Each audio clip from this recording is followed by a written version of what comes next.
Analysis of abstraction and algorithmic expression in computer science. There are four key tenets to computational thinking. These tenets are decomposition, pattern recognition, abstraction, and algorithms. Throughout this Praxis exam course, we have reviewed many different types of algorithms. In this unit, we'll focus on the decomposition, abstraction, and pattern recognition skills.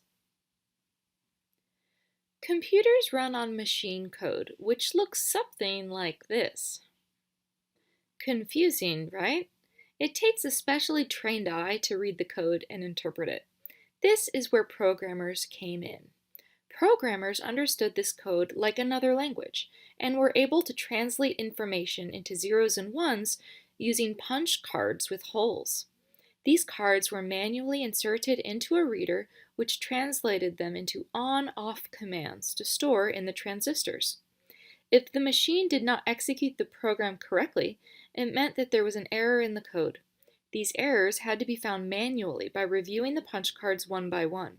Not only was this a difficult skill to master, but finding and correcting errors was a tedious and arduous task. Every bit in a computer is represented by a transistor, which can be on or off, 1 or 0. One 1 or 0, or on or off bit, is the basic unit of memory. One bit can't tell you much and is difficult to interpret, so they started getting grouped together in 8s. A group of 8 bits is called a byte. You will see why a group of 8 is ideal for computers as the unit continues. This is the first step of what is called abstraction. Abstraction is a way to represent essential features without needing to know or understand all of the background details. For example, when you drive a car, you only need to know how to use the steering wheel, the pedals, the gear shift, etc. You don't need to understand how the engine works or how gasoline makes the car move. The driver only needs to focus on driving the car. When you bake a cake, you don't need to understand how your oven works. You don't need to understand the electronics on the inside. You just turn the dial, and the inside of the oven heats up to the desired temperature so that you can focus all of your energy on baking a delicious cake. A map contains less information than the real Earth, therefore it is an abstraction. Its purpose is to help us find information on it more quickly than we would be able to searching the Earth. Sometimes you can remove details from solutions in order to make them more generalized. For example, let's say you have a program that returns the inventory of shirts for a clothing store, and you have another program that returns the inventory of pants.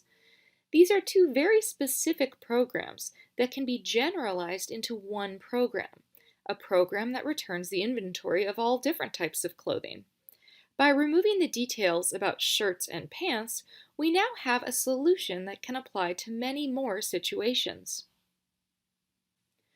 Decomposition refers to a person's ability to break down a problem into smaller components that are more easily managed and solvable. Decomposition in programming looks very similar to many other situations. A programmer will begin with a large involved scenario and begin by breaking down the tasks into actors or main characters, who then have actions to complete. Within a program, we can program attributes and behaviors into each class. These classes would be outlined by the actor role, and within each class, the behaviors would be described by the class procedures. Decomposition in programming is sometimes referred to as factoring. There are a few strategies that programmers use to decompose problems. Algorithmic decomposition uses an extensive listing of structured control flow commands, like if-else and looping structures, to order the parts of the program. Object-oriented decomposition breaks a problem down into smaller objects or classes that have commonalities. Within the classes that objects reference, there is code to guide how the objects behave. Structured analysis is commonly used in systems analysis to break down what is needed into programs and the necessary hardware requirements to meet the practices. When faced with a problem, a programmer needs to be able to break the problem down into components that can be part of an algorithm to solve a problem. For example, let's create an algorithm that gets a person from their house to work. Here is a list of possible components: getting dressed, making breakfast, brushing teeth, taking a shower, driving to work. We can create an algorithm out of those components by putting them in a proper order with more detailed instructions. In order to function properly, computers need precise sets of instructions that can only be interpreted one way. They need algorithms. When programmers decompose problems, it eventually leads to the development of an algorithm that can be used to solve the problem. There are many different ways to express algorithms, and we'll provide a few examples in this presentation. When analyzing algorithms and whatever expression they take, it is important to trace the algorithm from beginning to its completion to ensure that the intended purpose is met. The code below has a sequence. Int a is 1, print a. Then a is 2, print a again. Finally, a is 3, print a. When analyzing a code sequence, we begin at the very first and topmost line of code and execute each statement as they are listed. In this case, we would have an output of 1, 2, 3, possibly on one line or separate lines, depending on the programming language. The more complex algorithms become, the more programmers need to organize the flow of them so that the simple binary choices are recognizable to them when writing the actual code. Flowcharts are diagrammatic representations of algorithms, processes, or workflow. They use various boxes, connected with arrows to show order, to visually represent the steps that the algorithm will take prior to actually writing it.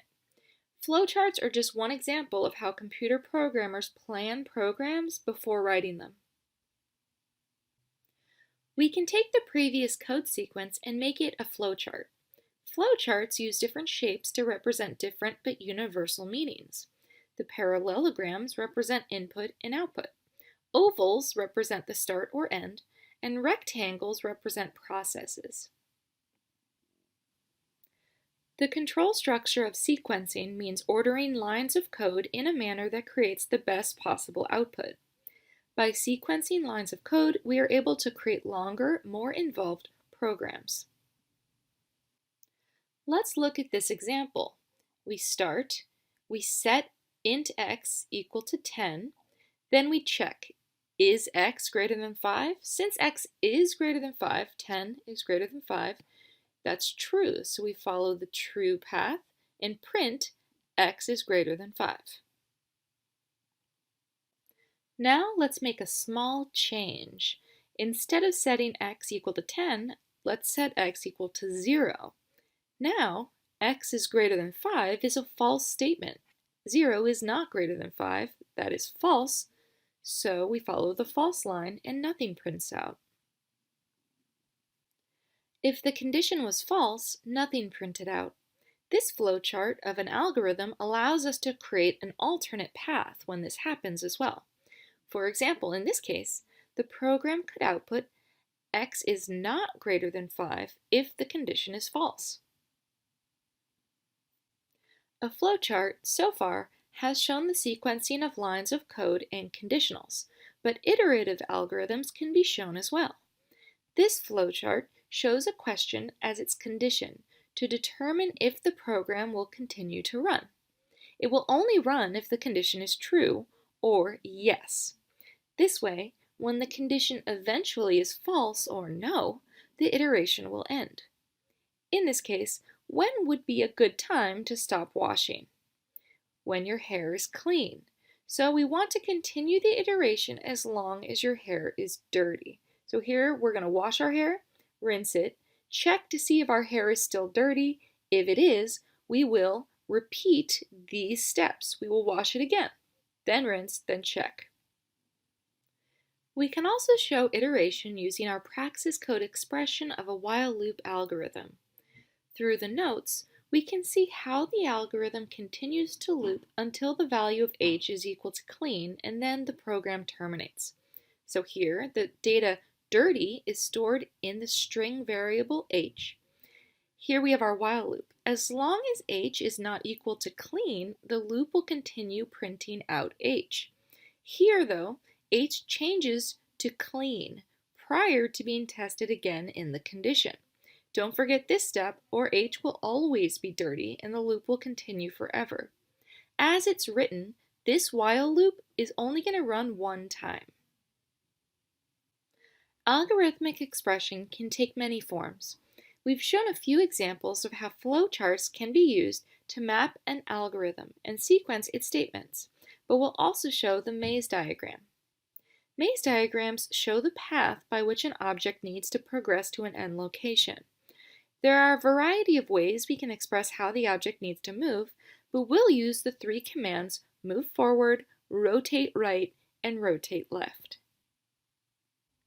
Consider the maze below. The black triangle represents a robot facing to the right that can only move onto white squares. Our robot can only follow the simple commands listed to the right of the grid. Move forward moves one square forward in the direction it is facing, and rotate right. The robot turns right 90 degrees in the same square. We can write our algorithmic solution to this problem using either a sequence of statements or a flowchart. We can express our solution in a few ways. In both solutions, there's a sequence of steps. Move forward, rotate right, move forward, move forward. For algorithms written in either manner, we can trace the solution by following each step and showing the action in our robot graphic.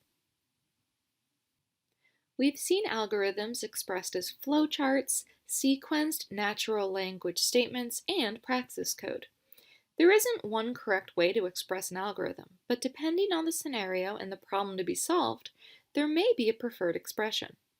Through each of the different expressions, by following a pattern of commands and symbols, we were able to create the algorithm. Pattern recognition plays a key role in understanding varied algorithmic expressions. Let's take a look at an example. Below is an encoded message that needs to be decoded.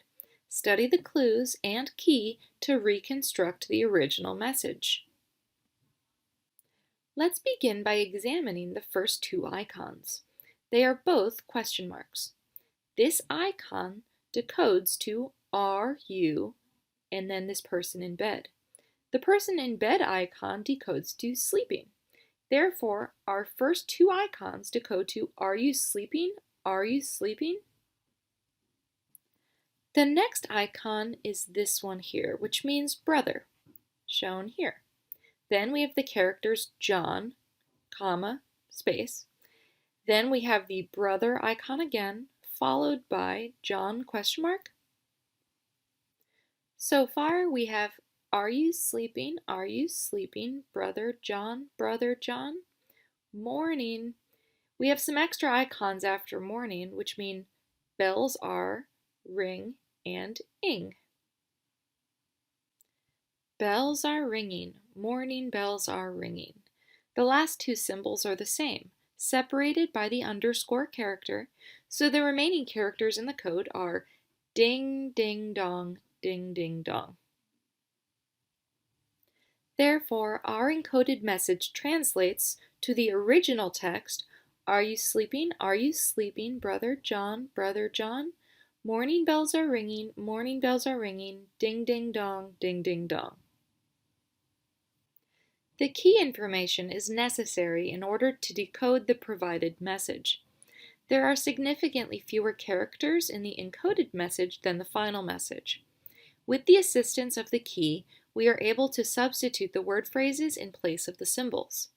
By locating similar symbols, we were able to find a pattern for which phrases belonged in which parts of the message.